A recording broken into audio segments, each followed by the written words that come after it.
जब हम कभी साउथ ईस्ट एशिया के किसी देश की बात करते हैं तो क्या आपके ज़हन में कभी वियतनाम का नाम आता है? और अगर आए भी तो क्या आपने कभी सोचा है कि वियतनाम में इस्लाम भी है? इस देश में एक ऐसी धर्म भी है जो अपनी पहचान और ईमान के साथ शान से जिंदा है और वो है वियतनाम के मुसलमान। आपको जानकर हैरानी होगी कि वियतनाम की कुछ सबसे पुरानी और खूबसूरत मस्जिद आज भी वहाँ के बड़े शहरों का एक हिस्सा है, जहाँ से अजान की गूंजें आती है और मुस्लिम टूरिस्ट को अपनी तरफ आकर्षित करती है। आइए जानते हैं वियतनाम को। वियतनाम साउथ ईस्ट एशिया का एक खूबसूरत देश है जिसका एरिया है 3,31,230 स्क्वायर किलोमीटर और इसकी कैपिटल का नाम है हनोई।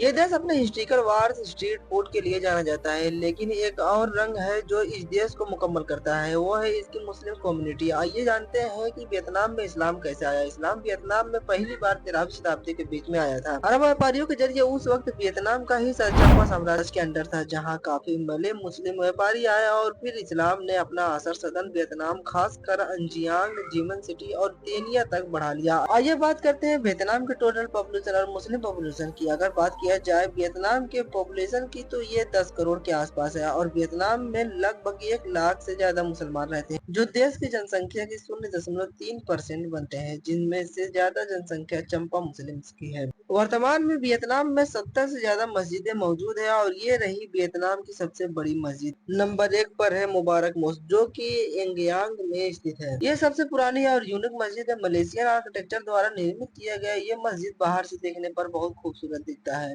नंबर 2 जामिया अल मुसलमान मस्जिद, ये हो ची मिन सिटी में स्थित है। और नंबर 3 पर है चंद तरंग से मस्जिद, ये भी हो ची मिन सिटी में स्थित है। मॉडर्न आर्किटेक्चर और अरबिक लिखावट के साथ ये एक हब है। वियतनाम के मुस्लिम 3 सोर्सेज से वियतनाम में आए थे। नंबर 1 पर है लोकल टाइम्स मुस्लिम, ये ओरिजिनल एशियन टाइम से है। नंबर 2 पर है migrants from Malaysia and Indonesia, ये ट्रेड और मैनेज के जरिए यहाँ पर पहुंचा। और नंबर 3 पर है स्मॉल इंडियन कम्युनिटी, जो ट्रेड और कॉलोनियल टाइम में वियतनाम आए थे। आप जानते हैं कि साल 2050 में मुस्लिम पॉपुलेशन और मस्जिद की संख्या वियतनाम में कितनी होगी? अभी के ग्रोथ रेट के हिसाब से अगर देखा जाए तो साल 2050 तक वियतनाम में मुस्लिम जनसंख्या 1,80,000 से 2 लाख तक पहुंच सकती है। वहीं मस्जिदों की संख्या भी आज 70 से बढ़कर 150 तक जा सकती है। जानकारी आपको कैसा लगा हमें कमेंट करके जरूर बताइएगा। आप चैनल पर नए थे प्लीज चैनल को सब्सक्राइब कर दीजिएगा।